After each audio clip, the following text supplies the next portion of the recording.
Bom, e qual é a prioridade para o país, de acordo então com o livro amarelo? Saúde, educação, segurança, existe uma prioridade, uma linha mestra? É. Existe um plano de tornar o Brasil um país de primeiro mundo desenvolvido em 30 anos. O Brasil ser um país que vai sentar na mesa com os Estados Unidos, Rússia, Índia e China para determinar os rumos do mundo, que é isso que o Brasil nasceu para ser. Ele tem território, população e economia para isso. Uhum. Mas aí nós temos as necessidades mais prementes. O que que é urgente? Uma coisa é onde a gente vai chegar, outra o que é urgente no momento. Uhum. O que é urgente no momento é a questão de segurança pública. A gente tem 23 milhões de brasileiros vivendo sob o comando do crime organizado. A gente tem um número de roubos e furtos, especialmente o famoso roubo de celular, a mão armada, que é alarmante e assustador no mundo todo. A gente tem um número de homicídios muito alto, que quando você soma o número de desaparecidos que são oriundos de homicídios, mas que entra na estatística de desaparecido, é assustador. Né? Sem contar os desaparecimentos, a gente está falando de 22 homicídios a cada 100 mil habitantes. Na Ucrânia, em guerra, é 4 a 5. Então, naturalmente, sim, o Brasil está em um estado de guerra, um estado de calamidade que o Brasil vive. Isso precisa ser resolvido. A questão fiscal, ou seja, o orçamento do governo está muito caro, por isso o governo cobra muito imposto. Isso também precisa ser resolvido. Outra coisa que a gente precisa dar um tapa e resolver urgentemente é a parte de infraestrutura, leis trabalhistas, desigualdades regionais e resolver um problema que é político, que é porque as cidades brasileiras, na maior parte, não servem para nada, vivem de receber dinheiro do governo federal e não entregam o desenvolvimento para as pessoas. E como resolver isso sabendo que os políticos de lá são os nossos maiores inimigos? Resolver esses problemas que eu coloquei, e mais outros, como, por exemplo, desfavelizar o Brasil totalmente em 10 anos, são os planos que a gente tem para tornar o Brasil um país sério. O que que dá para fazer em 4 anos? Com certeza, destruir o crime organizado, eliminar, fazer a taxa de homicídios por 100 mil habitantes cair para menos de 5 homicídios a cada 100 mil habitantes. Com certeza dá pra gente fazer uma reforma fiscal que vai fazer com que os juros baixem, o dinheiro fique barato, as pessoas investam mais e você consegue diminuir também a tributação, ou seja, diminuir as alíquotas de impostos para as pessoas, especialmente sobre produtos e serviços, que é uma coisa que realmente come o salário da galera. Realmente dá pra melhorar muito o atendimento do SUS, colocando prontuário único e colocando inteligência artificial e o famoso machine learning, ou seja, inteligência artificial vai pegar o prontuário único das pessoas, vai pegar os padrões e falar, ó, essa pessoa vai desenvolver diabetes. Ó, essa pessoa, ela tá tendo um comportamento de risco, não, isso aqui que ela tem, na verdade é indício que ela vai ter um câncer daqui a 5 anos. Então vamos fazer um trabalho preventivo? Ou se muitas pessoas estão tendo câncer nessa região por algum motivo, às vezes uma contaminação, vamos direcionar médicos especializados para esse local, ou seja, usar a inteligência artificial em escala, nossa, isso vai ser uma revolução.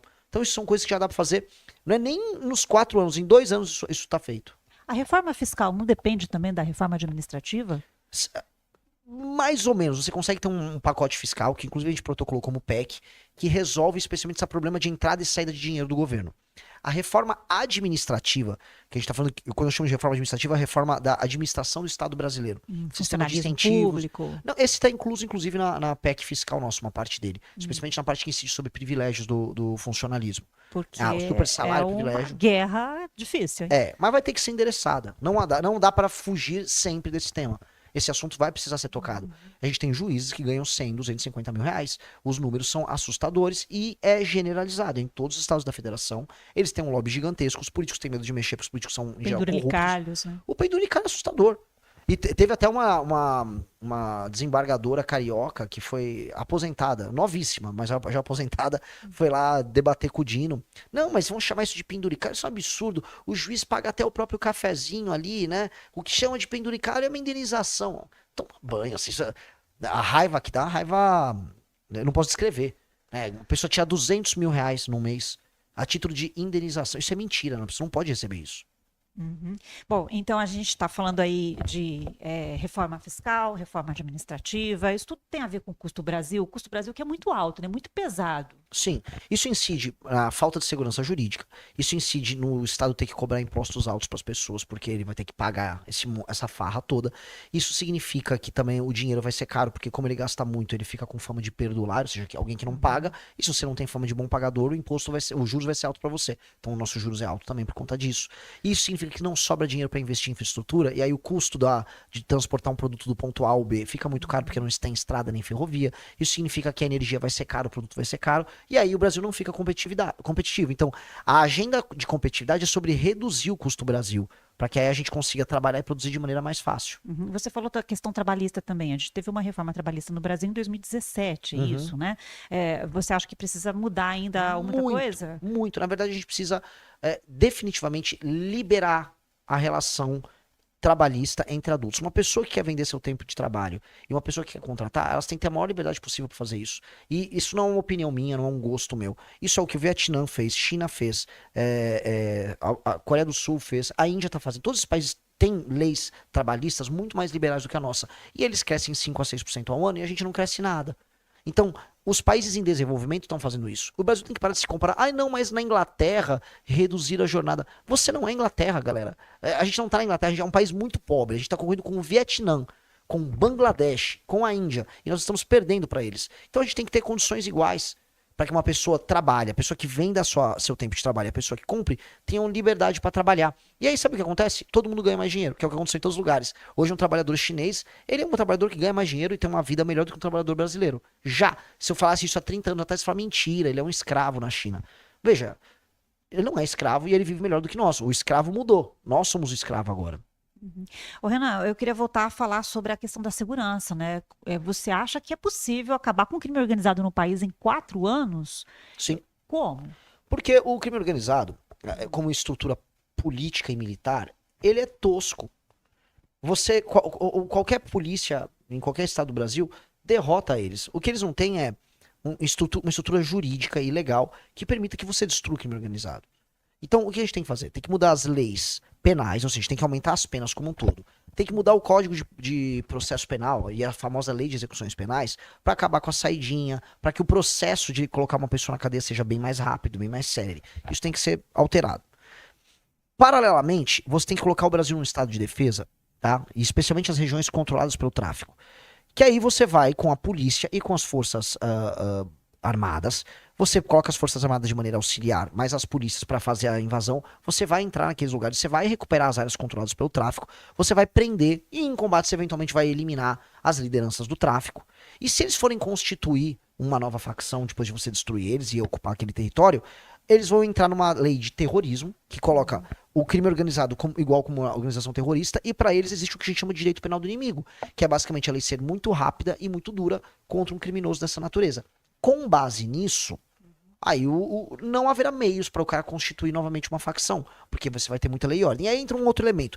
Ah, mas se um menino for cometer um crime novamente, porque sempre tem a força de reposição. Esses lugares que são ocupados hoje pelo crime organizado, eles têm que ser ocupados pelo Estado.